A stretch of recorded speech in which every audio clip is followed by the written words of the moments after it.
மரக்காணத்தில் புயல் கரையை கடந்த பின்பும் சூறைக்காற்று வீசியதால் பொதுமக்கள் மற்றும் வாகன ஓட்டிகள் மிகுந்த சிரமத்திற்கு உள்ளாகியுள்ளனர்.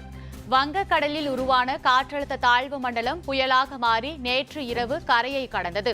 இதன் காரணமாக விழுப்புரம் மாவட்டம் முழுவதும் பலத்த கனமழை பெய்தது. மேலும் கடலோர பகுதியான மரக்காணத்தில் நேற்று காலை முதலே சூறைக்காற்று வீசியது. தொடர்ந்து நேற்று இரவு புயல் கரையை கடந்தபோது பலத்த காற்றுடன் கனமழை பெய்தது. புயல் கரையை கடந்த நிலையில் இன்று காலை வரை சூறைக்காற்று வீசியது. இதனால் இருசக்கர வாகனத்தில் செல்லும் வாகன ஓட்டிகள் மற்றும் பாதசாரிகள் மிகுந்த சிரமத்திற்கு ஆளாகினர். தொடர்ந்து சூறைக்காற்றின் காரணமாக பல்வேறு இடங்களில் மரங்கள் மற்றும் மின் கம்பங்கள் சாய்ந்துள்ள நிலையில் அதனை அப்புறப்படுத்தும் பணியில் மாவட்ட நிர்வாகத்தினர் ஈடுபட்டுள்ளனர். இது தொடர்பாக நமது செய்தியாளர்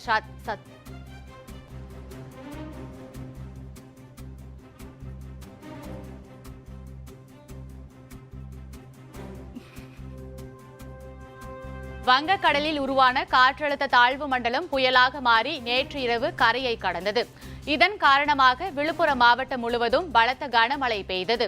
மேலும் கடலோர பகுதியான மரக்காணத்தில் நேற்று காலை முதலே சூறைக்காற்று வீசியது. தொடர்ந்து நேற்று இரவு புயல் கரையை கடந்தபோது பலத்த காற்றுடன் கனமழை பெய்தது. புயல் கரையை கடந்த நிலையில் இன்று காலை வரை சூறைக்காற்று வீசியது.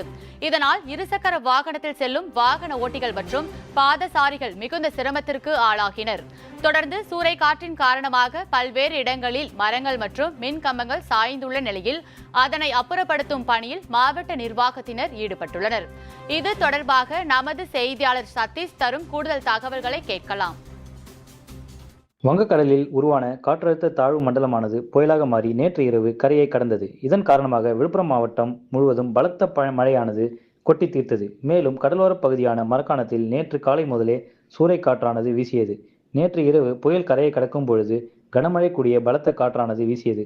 மேலும் புயல் கரையை கடந்த பின்பும் தற்போது வரை காற்றின் வேகமானது குறையாமல் சூறைக்காற்று வீசி வருகிறது. இதனால் பல்வேறு இடங்களில் மரங்களும் மின் கம்பங்களும் சாய்ந்துள்ளது. அதனை அப்புறப்படுத்தும் பணியில் மாவட்ட நிர்வாகம் செயல்பட்டு வருகிறது.